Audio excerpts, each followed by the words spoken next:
ভগবানকে ভোলবার জন্যে যখন সেটা ব্যবহার হয় সেটা জড়। সেই রকম এই মাইক্রোফোনটা এই প্রাকৃত কথা টথা বলে ভগবানকে উড়িয়ে দেওয়ার জন্যে যে সমস্ত লেকচার টেকচার দেওয়া হয় ওইটাই হয়ে গেল জড়। আবার ওই মাইক্রোফোনটা যখন ভগবানের কথাতে ব্যবহার হবে তখন সেটা চিহ্ন। যেমন এই ফুলটা, হ্যাঁ, এই ফুল ব্যবহার হচ্ছে লোকে জামাতে গুঁজছে বা মাথায় গুঁজছে, আবার এই ফুলই ভগবানকে দেয়া হচ্ছে। যখন ভগবানকে দেয়া হলো তখন এটা চিহ্ন, প্রসাদ। আর যখন মাথায় গুঁজা হলো বা নিজের ভোগের জন্য না, সেটা জ্বর। তো জ্বর মানে হচ্ছে কি, যে ভগবানকে ভুলে যাও, আর কিছু। মূঢ় নাভা না বিজানাতি মামেব পরমব্বর। ভগবান গীতাতে বলছেন যে বোকা লোকগুলো আমি যে সব এইটা ভুলে যাচ্ছে। এইটা ভুলে যাওয়ার নামই হচ্ছে অবিদ্যা, কর্মসংজ্ঞা। এই ভগবানকে ভুলে যাও। ভগবানের জন্য জিনিসপত্র যেসব ব্যবহার হয় সেটা সব চিহ্ন। আচ্ছা, এখানে যেসব আমরা কার্য করছি সব কামকর্ম। কামকর্ম ভি করে আমরা দেখতে পাচ্ছি যে কিছু সুবিধে হলো না, এ সকলেই বুঝতে পারছি যে শাস্ত্রে ধরে কামাদিনাং কতিধানা কতিধা পালিতা দুর্নির্দেশ। একজন কামের দ্বারা বশবর্তী হয়ে যে কাজ করা উচিত নয় সেও কর। একটা চোর চুরি করতে যাচ্ছে, মন থেকে ভগবান বলছে দেখো চুরি করো না, খারাপ। কাম বলছে আরে কর, দেখা যাবে, এখন তো করে নে। এই কাম কর্ম অজ্ঞানের দ্বারাতে কাম ক্রোধ এরা যা বলছে, ক্রোধের দ্বারাতে একজনকে আমি হয়তো খুন করছি, মন থেকে বলছে এটা করা উচিত না, একটু ক্রোধ হয়েছে একটু সামলে যায় না। তো সেই জন্যে শাস্ত্রে বলেছে কামাদি না, এই কামের, কাম ক্রোধ এদের কি না কি হুকুম আমি শুনলাম, কিন্তু আসলে কিছু সুখ হলো সকলেই বুঝল। ওই জেল খাটলে ফাঁসি গেল, বা ছেলে মেয়ে নিয়ে ব্যস্ত হয়ে দিন রাত খেটে খেটে মলো। হ্যাঁ, সেই জন্য যারা বুদ্ধিমান ব্যক্তি তারা, যে এইসব বৈষ্ণবরা বলছে যে কৃষ্ণের নিত্য দাস নিত্য দাস, তা আমি তো এই জীবনটা কামের দাস ক্রোধের দাস হয়ে কাটালাম, এই কৃষ্ণ দাস হয়ে যায় না। দাস আমাকে থাকতেই হবে, হয় কামের দাস হয়ে থাকবো, নয় ক্রোধের দাস হয়ে থাকবো, নয় অমুকের দাস হয়ে থাকবো। দাসত্ব তো আমার ঘুরছে না।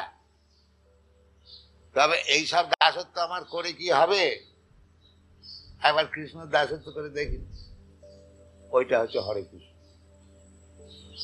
আরে রাধা রানী কৃষ্ণ, হে কৃষ্ণ, যখন আমরা ডাকি কাকু কিছু আমরা নিবেদন করি, নিবেদনটা কি, যে আমি এইসব দাসত্ব তো খুব করলাম, করে আমার কিছু লাভ হলো না, আর যাদের দাসত্ব করলাম তারও কিছু লাভ। তা এখন হে কৃষ্ণ, হে রাধা রানী, আপনারা যদি অনুগ্রহ করে আমাকে আপনাদের দাসত্বে লাগাতে পারেন। হরে কৃষ্ণ কৃষ্ণ কৃষ্ণ, কেবল ডাকা, হে কৃষ্ণ হে রাধা রানী আপনার দাসত্বে লাগান। বুঝতে পারলে? এইটা প্রার্থনা করা।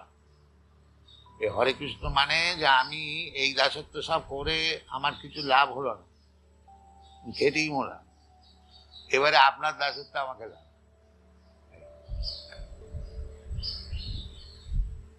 এটা হবে।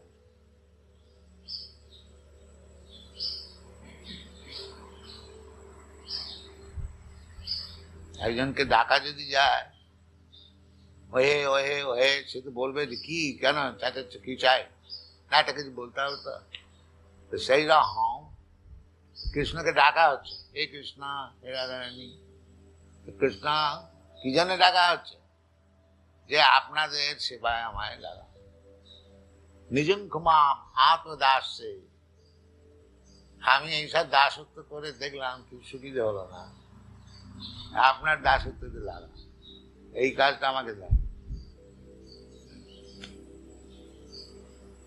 আর কিছু না।